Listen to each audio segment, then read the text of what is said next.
চলুন আজকে আমি ইলিশ পাতুরি করা দেখাবো। অবশ্যই বড় ইলিশ নয়, পোকা ইলিশ, সেটা আমি নিজেই ঘরে কাটবো। চলুন ইলিশগুলো দেখাই। সেই হলো ইলিশ, এই খোকা ইলিশ পাতুরি করব। তো দেখা যাক। আমি বলেছি গোটা গোটাই আনতে, কেন আমি ঘরে কাটবো। ওকে, সেজন্য আমি গোটা আনতে বলেছি।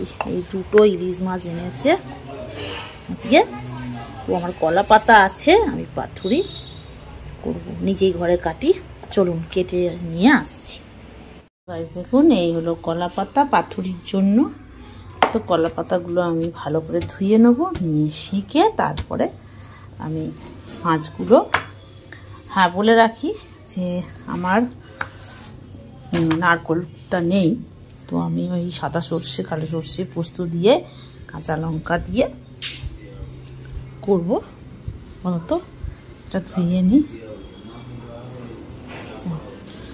আর ছোট ছোট মাছ যেহেতু 3 পিসই হবে, 3-4 পিস মতন হবে, 4 পিসও নয়, মনে হয় 3 পিসই হবে। চলুন সঙ্গে থাকুন। দেখুন, এই ইলিশের মাথা ভাজা হচ্ছে, আর আমি লেজাগুলোকে খুব ছোট ছোটই কেটেছি, এগুলোকে ভাজা করেছি। আর এগুলো রয়েছে মাখাবো। আমার এই যে কাঁচা লঙ্কা, সর্ষে, পোস্ত, মানে আপনার সাদা সর্ষে, কালো সর্ষে, পোস্ত, কাঁচা লঙ্কা বাটা রয়েছে, আমি এতে মাখাবো। আর আপনারা পারলে লেজা মুড়ো ভাজাও খেতে পারেন, বা বেগুন আলু কচু দিয়ে তরকারি করতে পারেন, দারুণ টেস্ট হয়, ভালো লাগে খেতে। চলুন, এই যে কলা পাতাগুলো আমি মানে ধুয়ে সেঁকে রেখেছি যাতে না ফেটে যায়, তো রেডি করে নিয়ে এসে তাড়াতাড়ি আসছি। এখন আমি এটা পুরো মাখাবো, যেহেতু পাতুরি হবে, ঠিক আছে, সঙ্গে করে নিয়ে এটা গায়ে তেল দেবো, একটু নুন দেবো, আর হলুদ যত সামান্য, হলুদ বেশি দেবেন না, তাহলে এপিট ওপিট দুপিটি মাখিয়ে নিতে হবে, ঠিক আছে। তো গ্রেভিটা একটু পাওয়া যায়, তো আমি তো তাওয়াতে করবো, তো মাখিয়ে নিই ভালো করে। মাখিয়ে নিয়ে রেডি করেই একদম আপনাদের কাছে আসছি। যখন আমি তাওয়ায় করব সেটা নিশ্চয়ই অবশ্যই দেখাবো।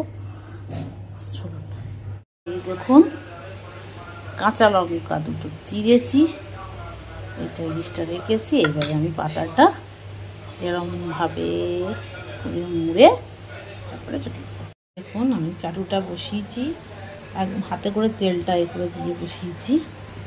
তো এই আমি দিয়ে দিলাম, একদম অল্প আঁচে কিন্তু হবে, ঠিক আছে। এটা চাপা দিয়ে দিতে হবে, এটা পাতুরি।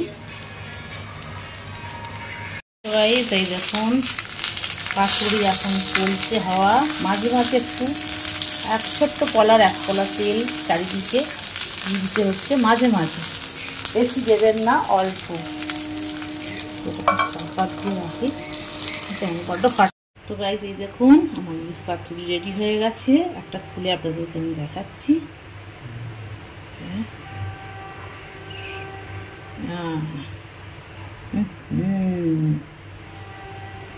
এই দেখুন ইলিশ পাতুরি, আহা,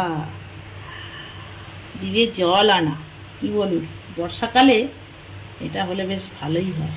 ইলিশের যা আইটেম তাই তো দারুণ লাগে। চলুন আজকের ভিডিও এখানে শেষ করছি। লাইক, সাবস্ক্রাইব এবং শেয়ার করতে ভুলবেন না। Tata, by. তো গাইস, আজকের ইলিশ পাতুরি আপনাদেরকে একদম তৈরি করে দেখিয়ে দিলাম। একটু বড় ইলিশ হলে ভালো হতো, তো আমি যেরকম বাজারে পেয়েছি সেরকম নিয়ে এসেই করেছি। তো আজকের ভিডিও এখানেই শেষ করছি। সবাই ভালো থাকবেন, সুস্থ থাকবেন, আর নতুন নতুন ভিডিও নিয়ে আমি নিশ্চয়ই আসার চেষ্টা করব। Tata, by.